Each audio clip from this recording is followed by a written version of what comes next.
Most memorable moment in PlayStation, finally playing the PlayStation for the first time, Resident Evil 1, first encounter ko with a zombie, total nightmare. Most memorable with PlayStation was getting my first PS1, and the first game there was actually Final Fantasy VII and Resident Evil. My most memorable moment with PlayStation is actually this game.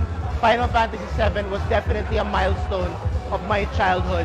In PlayStation 1, I first got it with my family, and one of the first few games that we played was Crash Bandicoot, Gran Turismo, and of course Final Fantasy. My most memorable moment with PlayStation, I was finally get the console of PS3 nung nagka-work ako. My most memorable moment sa PlayStation, yung first PlayStation ko is PlayStation 1 ko. That was way back nung high school pa ako. So my most memorable memory with the PlayStation must have been when I broke my PS1 because I kept on playing Harvest Moon every day.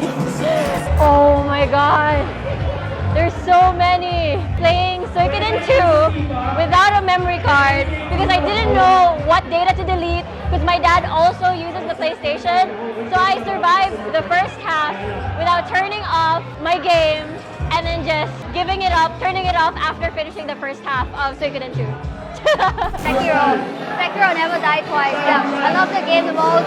I've played the game more than 3 times, over and over again. That's really awesome graphics.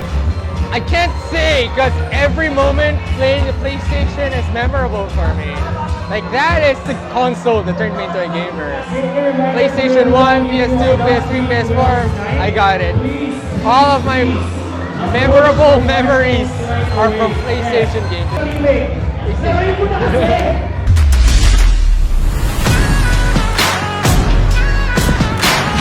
Red Dead Redemption 2 and Persona 5.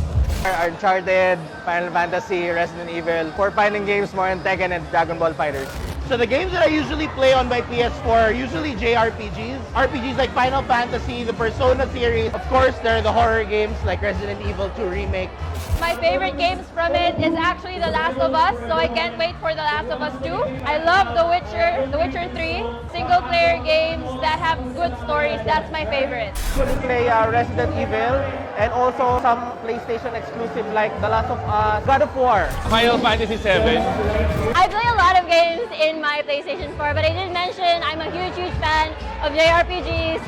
So Persona 5, definitely, Kingdom Hearts 3, and a whole lot more exclusives from PlayStation 4. Okay, so I play usually single-player games that focuses on story. FFVII, Death Stranding, the Yakuza game, Persona 5, Resident Evil, Ace Combat, many more.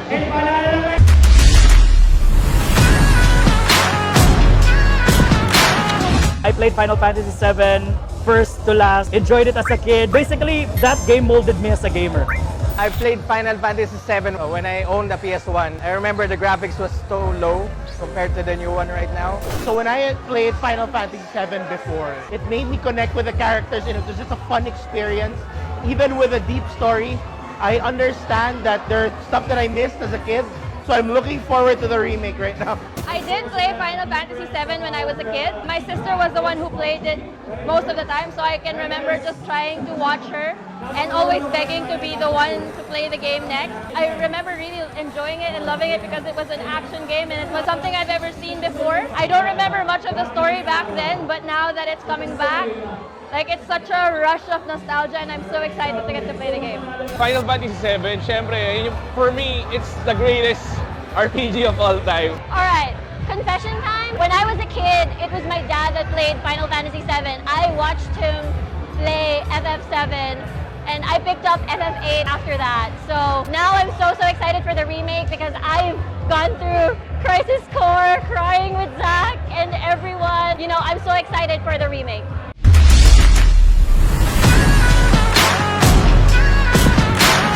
Most people would say Cloud, Tifa, yeah. But my favorite Final Fantasy VII character is Kate Sith for the reason that I beat Emerald Weapon using Kate Sith's Limit Break. That's Sephiroth. I prefer the villain part itself, Cloud, because I was Cloud. See, my favorite character is Tifa from Final Fantasy VII because she just kicks butt. Si Sephiroth, ang lakas ng dating niya. Vincent. Ano si Vincent? Napaka-mysterious yung dating niya eh. Okay, this is such a toughie. I have to say it's Cloud because he's like my ultimate crush. But my heart can't really forget Zack's impact in the whole Final Fantasy VII series. So I'm torn between the two. My all-time favorite is Reno.